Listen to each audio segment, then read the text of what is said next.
What is something you personally plan to implement in the school district? I mean, as far as implementing anything, I think we're going to be kind of limited to what we can do because we're going to be a minority board. Yeah, minority versus Excuse me. majority. And I don't think it's really so much a matter of what I personally want to implement, it's what our community wants. And that's, I think, why the three of us were elected, is because we haven't had anybody speaking for the community, parents, teachers, and the students. And so I think what I hope to do is be somebody who will listen to what our community wants and then move forward with that. What do you all believe the community wants then, individually? Yeah, I'd say it's accountability is what I'm after. I think that for too long, like Wendy said, because there haven't been voices that have been heard, we tend to make decisions without that. Like tonight, we have a board meeting that we have a resolution that clearly hasn't been run by our teachers even in terms of why that resolution is needed. So I think what's different is that we will ask those questions about voice. Where is the voice in this proposal? Where is the voice in this policy, to make sure that we're hearing that the voices that need to be heard are being heard. So I think it's accountability in my mind. That's what community wants. They want to be heard, and they want to know that their values are being reflected in our schools. And for me personally, my biggest concern is how all of these reforms and ideas that they've come up with, and SITE and GVCs and the implementation of the teacher evaluation, how all of that has affected our students. So for me, in the long run, every question goes back to what are we doing and how are we affecting our students? Now, what do you think about how teachers should be evaluated with standardized tests? I personally believe that what we've seen in this country since going all the way back to No Child Left Behind and excessive testing is it's a profit-based thing. It's not about what's good for kids. You can measure and measure and measure, and it doesn't do anything to change what kids are learning in schools. And I think that we need to be very careful about how we're tying teacher evaluations and ultimately their pay to that, because I mean, I'm sure as high school students it's going to be very different for you guys as it would be for the younger kids. For you guys, you're probably not as motivated to really have much interest in doing well on those tests, and so do we really want to ding teachers on them if students aren't really putting forth their very best effort, and if they don't measure accurately what is going on in our schools? That's the bottom line. Assessment should be about diagnostic purposes. It really shouldn't be about an evaluation for teacher performance. It really shouldn't be about whether you get a grade for your school. It really should be about giving us information about how we better serve the needs of students. And if we're assessing, if we're not assessing for that purpose, then we're wasting people's time. We're wasting teacher time, we're wasting student time. So the only reason we should put a test in front of a child is to be able to say, okay, now I know where your needs are, and now I as teacher can help you meet those needs. Do you think that there's any way that we could put motivation behind standardized testing to make it so that it would be a more efficient system, or do you think that we just need to simply eradicate the entire idea of it? You know, I think if it's used for a purpose, I think students will be motivated. So like ACT, students are obviously motivated because they want to get a high score so they can get into a college. So I think the motivation is making it purposeful. So once the purpose is clear, so if the purpose is that this test will help me either get into a class that will meet my needs, or it will help me get into a place that will enrich what I already know, then absolutely I think the motivation is there. But when we don't give purpose, when we just say, here's your test, we're going to take a week to do it, and we won't even know the results until you graduated, it makes absolutely no sense. And I think too, you have to look at who's creating the tests, right? And so if it's people who are policymakers or governing officials, elected officials, is that really going to be the best measure of what kids can do? I think you need to include students in designing things, and of course teachers as well. They need to have some input into what's going into the assessments. And for me, I mean, I kind of go back to when I was teaching in the 90s. We did not teach to the test. We took one test at the end of the year. There was no big deal made out of it. And as a teacher, we said, look, we want to know what we taught you and how we did a great job with this and where we need to improve next year. So just do your best. And that was all we did with the kids. And the kids were like, okay. And so there wasn't any pressure on them. There wasn't any pressure on us because there was no tie to evaluation or pay. And so it really was just a measurement to find out, do we need to focus on math a little more next year? Or how can we improve our writing the way we teach our kids, because we want you guys to be successful. And so if that's the motivation, like you guys had mentioned, then that's what makes a standardized test a great measurement, because then we know what we as educators need to do to improve what we do for a living to help you guys learn, because that's what you're here for in the first place. So that would be, for me, is just keep it simple, no teaching to the test, have a test that is really truly just a measurement of what was learned over the past year, where there are weaknesses and where there are strengths. Keep doing what you're doing well, and take professional development classes to help you be better educators for the next kids coming up. See, if I were king, though, I would do the standardized test at the beginning of the school year, like the first couple of weeks. Interesting, yeah. Get it done, and then it becomes prescriptive. Then it really becomes a tool that says, oh, I do know Here's what areas these students need. And then we're not doing the stuff like Anne Marie saying, where we do teach to the test and spend so much time gearing up for that. We take it at the very beginning, we've got that diagnostic information, it's done. So that's what I would do. You know if the I kids' were- strengths and weaknesses and where you need to focus for the year. How do you guys feel about the voucher program and how that's going to the justice system? It's not just Supreme Court. the Supreme Court versus just in our community. I know for me personally, I think our Colorado Supreme Court got the ruling right, Yep. and it should be let stand. And again, I'm just going to say, my personal beliefs aside, and I do not agree with the voucher program. I think that we should stop it where it is right now. But that aside, we were elected to represent the community, and we don't really know what the community wants because nobody has asked them. And so I think we need to find out, what do people think? Are you supportive of the voucher program? Are you supportive of it going to the United States Supreme Court to rule on a Colorado issue? And then move forward from there. Yeah, I agree. I think it's senseless for us to go to the Supreme Court. The Colorado Constitution clearly, as Wendy said, ruled on it, and we should abide with that. You know, and that's the thing, is that's where the decision should be made, is at that level. It shouldn't be made with 7 school board members deciding whether to do vouchers or not. It should be the electorate. All voters should have an opportunity to say, yes, we want our monies to be spent on all educational entities, including private schools. If voters say that, it's a whole different ballgame for me. But like Wendy said, we haven't even asked our community, let alone the voters, to decide what makes sense when it comes to that. And I don't support the voucher system for a multitude of reasons, but ultimately right now we were elected to abide by the Constitution, the Colorado Constitution. The Constitution has deemed it unconstitutional by our Colorado Supreme Court, and I actually support and will follow that decision. And I would prefer it not to go on to the United States Supreme Court, and now it's in their hands, and I don't know if there is any action that we could take to possibly stop that. That's something that I'd have to look into, but at this point I don't know. And how do you each plan to involve the community in your decisions? That's huge. I mean, you guys, this is what it's about. Yeah. And you guys are smart people, and you need to be very involved in your education, and we need to be listening to what you guys want and the direction you think we should be going. And so, yes, I think it comes down to surveys, because we haven't done any in a long time in this district, and it's just listening to people. It's really being willing to have that dialogue and continually check in with people and find out, how's it going, what do we need to do differently, and what needs to be fixed.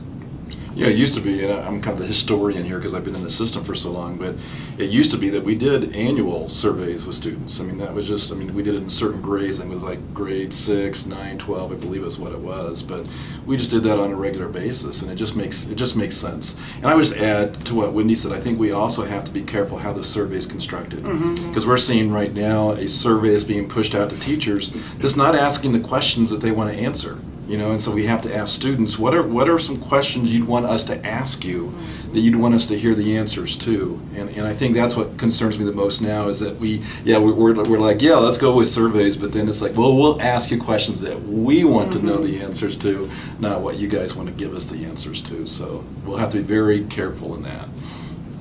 And as a minority board, we can't demand or make anything happen, but of course, having a survey for all levels, parents, students, and the community, and our teachers. And again, I just pretty much agree with exactly what they've said. Those surveys have to be worded in a way that actually allows for anonymity and the right questions to be asked. Because right now, if a survey says, so SITE is being implemented, as if the teachers support that. There's nowhere in the current survey that it says, do you even support this?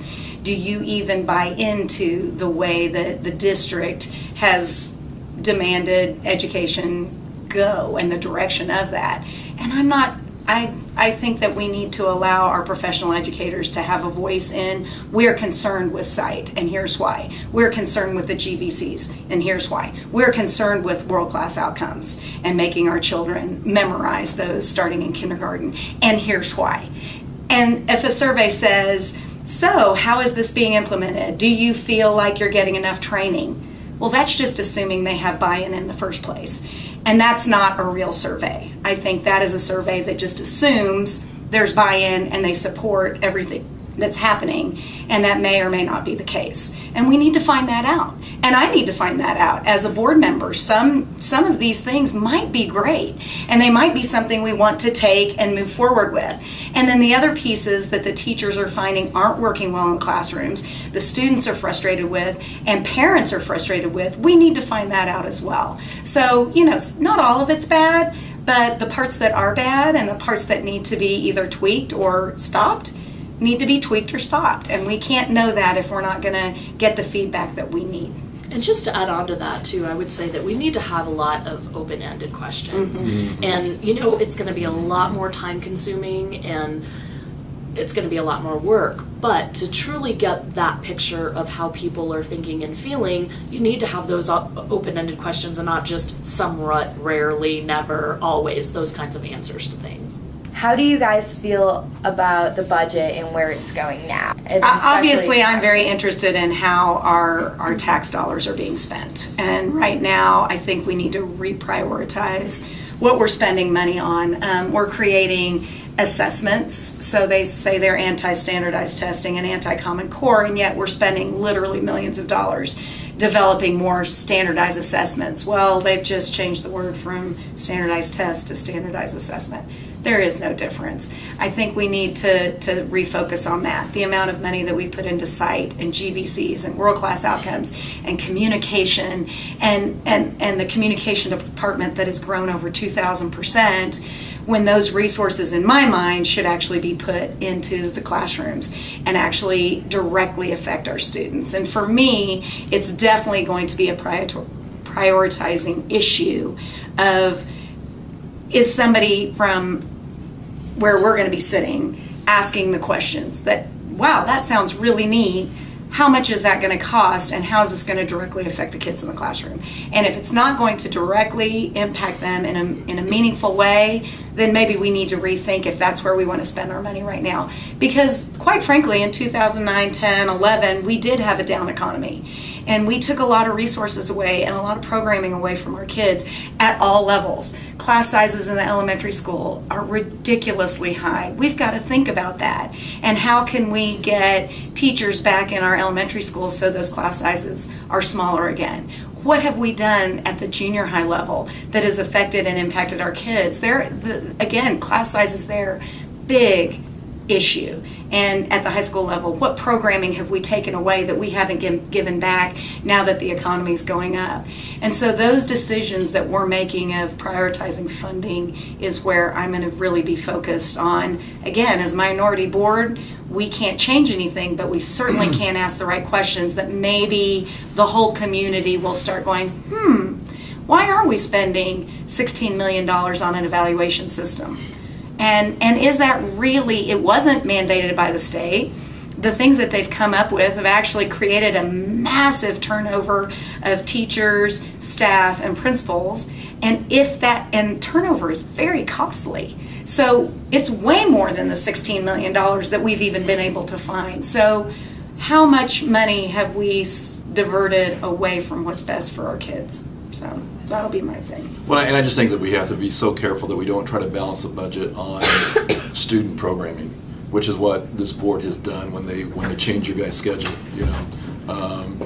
to the 5 to 7 versus the 6 of 8. I mean, I think that's a perfect example of where the board tried to say, well, we'll save some money by doing this, but yet in the long run it ended up costing them more money. So I think that's some of the questions we're going to ask too, is that when you start messing with student programming, we really need to be clear about what the ripple effect is. We've got an agenda item on the board tonight. They want to purchase a $1.5 million building for a school that's to house special needs students. And so the question certainly is why? I think first, why are we investing in that? Is this a model that we really are endorsing? So I think it's those kind of random things that happen sometimes that cost a lot of dollars that aren't really thoughtfully thought out. And I think that's what we want to bring to the board, is really that thoughtfulness to say, let's make sure we validate the need, we check for feasibility, and have we really tapped into the voice that needs to be heard in order for this decision to be made well. So. And I agree with these guys that it definitely comes down to priorities. And what Anne Marie touched on, you see across the board people from all different points of view. The biggest concern I would say people have is class size. And my question is, what are we doing about that? And I haven't seen anything really other than changing to the 6 of 8 schedule, which was specifically supposed to be targeting class size. There hasn't been any other prioritizing done in this school district to directly affect class size. And so it really is about priority. And even that one increased teacher workload. Right. So it may have had a smaller classroom size, but class size at the middle school and high school level is more teacher workload. 150 students versus 180 students is a significant difference. 32 kids in a first grade classroom versus 22 kids in a classroom is a significant difference on how a teacher can work directly with students and be able to meet the needs of the kids in the classroom. And so those are things that really matter, and we know through research that really matter. And so I think what we're focusing on, because it sounds good, versus, and I even question the legality of some of these things. Can we do some of these things, or are they just a lawsuit waiting to happen? And then again, another diversion of time and resources into fighting lawsuits, which we have several of those that we know of going on right now. And that again, I just think we need to reprioritize what we're trying to do in our district, and who are we doing it for? And if the focus isn't the students, we're not doing it right. And on class size, how exactly would you go about making it so that we could have smaller class sizes and even smaller school sizes? Now, for me, the best answer to that question is how much money is actually getting down to our schools. And so when you look at our site-based budgeting and how much money we get from the state and per pupil revenue compared to what's actually going to the schools, and it's not equal. I mean, there's far more dollars that are being kept at the administrative level that are getting pushed down into our schools, and that's really what it's about. And again, it's about listening. You have a seasoned principal here in Mr. Weaver, and I think we need to listen to him in terms of what his solutions are. I think sometimes what happens is we try to impose these things onto educators without really asking them. Mm-hmm. They're the ones that have the expertise and talent. So I think that would be really key to me, is to say, what do we need to do to help Mountain Vista with class sizes? What do we need to do to make sure that you're getting the resources you need to do what you want to do for kids? So again, it's all about the listening piece in my mind. What do you guys plan to accomplish as a minority to get to the majority? We're a mighty minority. First of all. 3 to 4. I mean, I think it's just what you've heard is that it's the questions that we ask. It is the fact that we are out in the community a lot, and so because of that, I mean, we were put on this board because there was a swelling of the community that said we need these voices to be represented. So I think regardless if we're minority or majority, the board hears that loud and clear, that there's a voice that needs to be heard. And these are smart people. I mean, I don't want us to present them as, it's this side or the other side. I think they get it. I think they've heard loud and clear that we want some kind of change in terms of how voices are represented. So I think for us, I think we ask the right questions. We really work with the community to make sure we're representing their voices, and we bring that to that board meeting room so that all those voices are heard And that conversation is so much more rich because there's that diversity of opinions, as opposed to what we think has happened previously, which is pretty much just one voice that's being represented. So I think that's the big difference, and it's real hard when you hear good, solid arguments and logic. It's real hard to say, well, I don't believe, I'm going to vote against that. Yeah. So I think that's what we really bring. I think we bring that experience of just really bringing in that knowledge that says, have you considered this? And if they haven't, then I think they have to change their views as well. And I think for me, as a minority couple of folks, our community has been divided for a really long time, and there's been a lot of animosity in our community, unnecessarily, over issues that, everybody wants to do what's right for kids. And I think that that's what we'll bring, is kind of the model for how to interact with one another and how to disagree with one another in an agreeable way. Because clearly we are on opposite ends of our beliefs about certain things, and we have to move forward. We have to work together, and we have to be able to go forward with accomplishing things. And I think being able to model that for our community is going to be really important. And for me, I do think currently we have, a doctor, a couple of attorneys, an actuary, a rocket scientist, a guy who works for UPS currently on the board. But now what you're going to see is a former educator who spent 7 years in the classroom, a principal of 23 years, and an unbelievably involved parent who's been on SAC and Long Range Planning Committee, who we really know how the past 5 years have affected our kids, our teachers, our parents, and our community directly. And we will bring a very different focus. And because of that, we'll be able to ask very different questions that I'm not sure the current board members thought to ask. Not because they didn't want to ask the right questions, just they didn't know the right questions to ask. And so we are going to be bringing very different questions to the board. When I ask Dr. Fagan for some information, I'll know the right questions to ask. When I ask Brian Caesar, who's head of HR, some questions about turnover, I'll know the right questions to ask, and we will follow up. And that is another difference. I was speaking to somebody the other day about there's questions asked, but there's never any follow-up. That follow-up needs to be done publicly.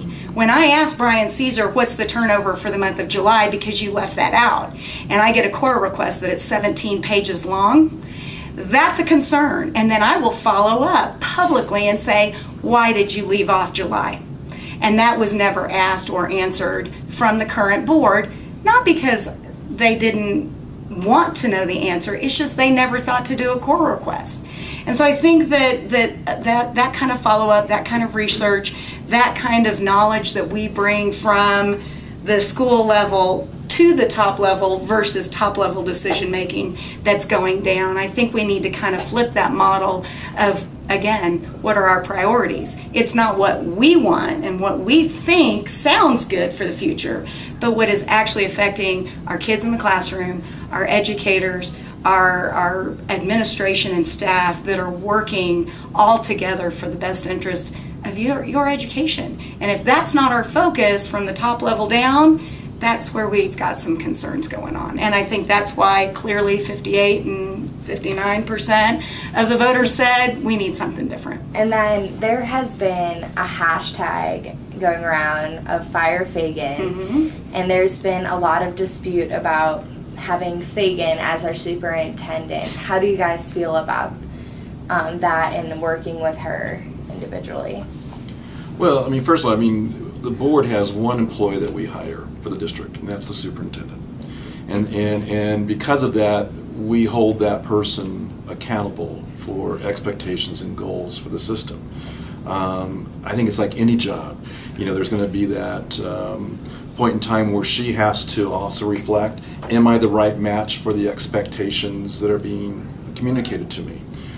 And she may very well be. And so I think as long as those goals are being hit, as long as those expectations are being met, especially for us, we have a priority around the culture, making sure there's a culture of trust, a culture of relationship, a culture that values people. So that'll be something we hold the superintendent accountable for.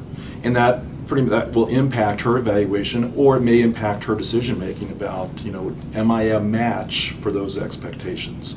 So, do we have an agenda to fire the superintendent? No, that's really not. We don't wear hashtag Fire Fagan on our shirts by no means, but we do hold the superintendent accountable for doing what's right for kids, and that's our job. Yep, I agree. And quite frankly, they just gave her a $1.5 million buyout. And again, if we're trying to prioritize our spending, the goal is to have her work with us and the voice of the people. And if she wants to get on board with that and follow the new direction, that's great. There's no need to fire her, right? But if she decides maybe this isn't the best fit for her, that would again be on her versus us having to fire Fagan. It would be more, is this the best fit for who she is as a superintendent? And I think that anybody in any job, if they come into something and that's not a good fit for them, then they have to evaluate their own career. We would coach a teacher out who maybe went into teaching thinking this was going to be great, and they just aren't good at it. They don't love it. It's not a career they want. That's okay. You just get coached into doing something else. Maybe you're going to do sales, or maybe you're going to move on to a different position. And if she decides that that is what she needs for herself, because this idea of reform and reinvention of American education that she sees for her future and her vision, that's important to her, then we might not be the best place. Douglas County might not be the best place for her any longer, because clearly the community has spoken and said, we don't support this reinvention. We don't support this world-class outcome. We don't support the site and the GVCs that you have implemented or the evaluation system. We have concerns. And so if she can get on board and see what is working and what's not working, great. But if she chooses not to, then that's her decision to make. Maybe if it's not the best fit for Well, her. it's important. I just need to clarify. Yeah. The system is more than just one person. Oh, Yeah. yeah, And so we need to be really careful, Absolutely. that we don't say, she's implementing all this stuff, because, it's really, it's a combination. There's lots of people that are involved in decision making. So I want to be somewhat cautious that we don't, present her as this, almighty person that makes every decision in the district, because that's simply not the case. But I think, as Anne Marie and Wendy would agree, is that our focus is on kids. Our focus is on what's best for children, and as long as our leaders are also bought into that, we'll get along famously. But it's when we distract from that focus, and then there is conversations about why and what's our next steps going to be. And really, we have policies. So there are policies that have been put in place for a long time, and they are done because it's what's the right thing to do for our schools and our students. And I think for me, that accountability piece is, are we following policy? And what are we doing to be in line with that? And if we're not in line with policy, what are we going to do differently? Do you, as the minority, think that world-class outcomes in the 4 Cs are actually relevant to the schools and the students themselves? I would say, what do you think? Because I'm not a teacher, I'm not a principal, I'm a parent, but from what I've heard, it's not relevant. And so my question would be, ask the teachers, ask the students, is this relevant to you in what you're doing in your education, and does this help you be a better student, a better learner? I mean, I agree. And really, the 4 Cs are not they didn't get magically created 5 years ago. I mean, we've always, in our land of instruction, have always expected kids to learn how to communicate and how to collaborate and how to be creative and how to use critical thinking. So I think sometimes those buzzwords tend to get more attention than they need to, simply because that's always been part of our teachers' in terms of their values as well, is that they believe those things are important for kids to know and be able to do. And I am curious about the world-class outcomes. I'm not sure I'm real clear about how those were created, to be honest with you, and how much input there was, because I think those should really reflect what we all value, in terms of, and I think it's okay for us to say, we want you to be able to walk out with this ability to do this. I don't think there's a problem with that. But as your question about relevancy is what's critical to me. Are they relevant, and do they truly reflect the values of our community and really what kids would be proud of, to say, yes, when I graduate from this high school, I can demonstrate these outcomes and I'm proud of that. So I believe that's the filter that we need to check those with. And it seems right now they're a little vague in terms of everybody wondering what do these really mean. So I have some questions about them. Yeah. I mean, my question would be, have they become a diversion? And again, diversion from learning, diversion from spending purposes, diversion from, is that a resource that's helpful for students and teachers, or has it become just a time, energy, and money sucker, to be honest? And so for me, again, I would agree with Wendy as well. Who do we go to? We ask teachers, we ask students. How is this helping? Is this not helping? And that's the bottom line. And if it's not helping, we need to change it. And if they're good, let's move forward with them and see how we can continue to implement those in a successful way. And just to add to that too, kind of a little bit what Anne-Marie touched on earlier is, are the world-class outcomes going to be the same for kids in different paths that they're going to take? So are we just looking at world-class outcomes from the perspective of all kids are going to go to college, and they need to have these high-level thinking skills and whatever it is that's being required of them? Is that going to be the same kind of outcome for kids that are going to choose a completely different path and go on to a career rather than college after school? Nobody's asking these questions, and nobody's asking the people who it affects most directly. Do you guys have any ideas or plans to kind of modify curriculum for people who don't want to go to college, or for people that know the path in life they kind of want to take and are thinking to themselves, I don't understand why I'm sitting in economics class because I'm going to go and be a mechanic or something? Is there anything for that? I think that's really huge, and I think what it comes down to is changing the conversation that we're having about our expectations for students. And I think especially in Douglas County, we have this assumption that all kids have to go to college to have this definition of being successful in their life. And why is it that we're not looking at somebody that would take a trade or go into some other profession without going to college? Why are we not saying this is an important role in our society, and what can we do to support those kids?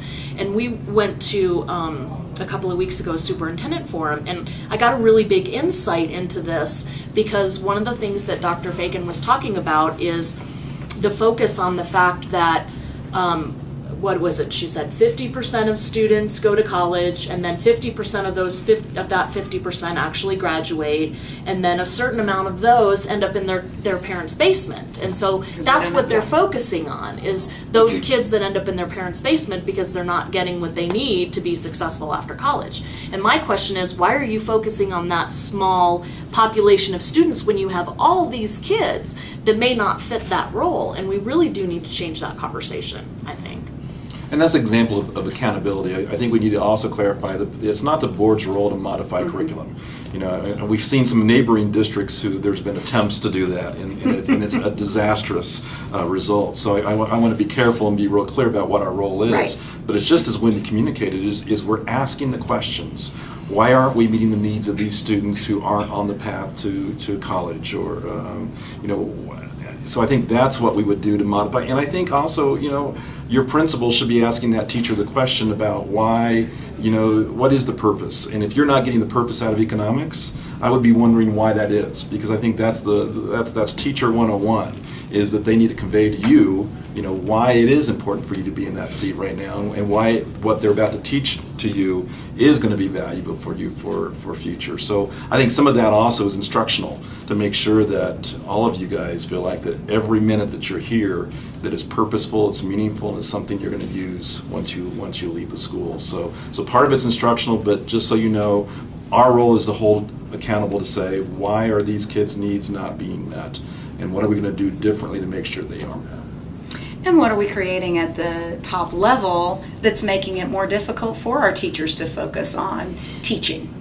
If everything that we have done in the past 5 years has been a diversion away from, again, the resources, instructional time needed, and those lessons, that the teachers can focus on the lessons rather than uploading data, that would be a concern. Why are we spending so much money creating a data system that is just just to put information into, rather than giving technology to our students in the classroom to help you guys become those future, 21st century learners, right? So as a board, we focus on the big picture rather than those, but that big picture has got to have the final motivation of how does it impact you in the classroom.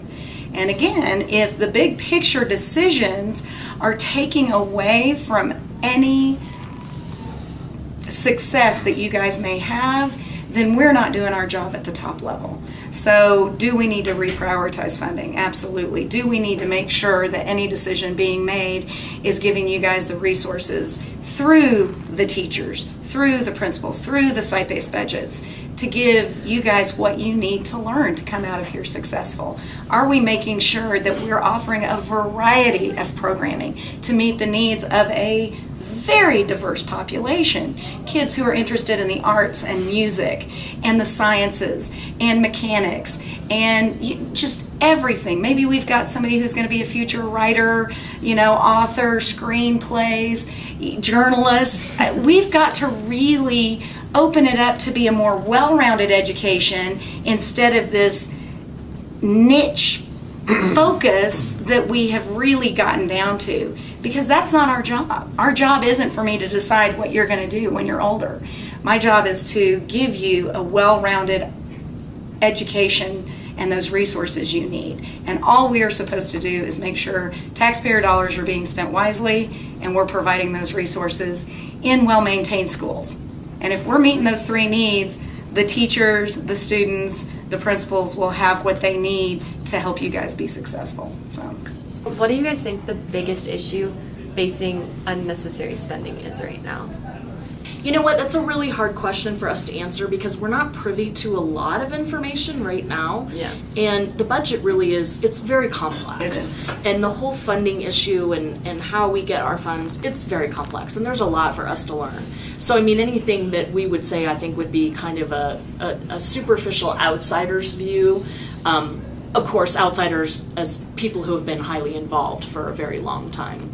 I would think what I have a big issue with is our communications in the district. Of course it's important to have good communications, and there are resources that need to be spent on that, but I think it's excessive. I think that that 3 or 4 people that are involved in our communications department at a very high level is unnecessary, including an award-winning filmmaker that was hired recently in the last several months. I don't think that that's necessary for a public school system.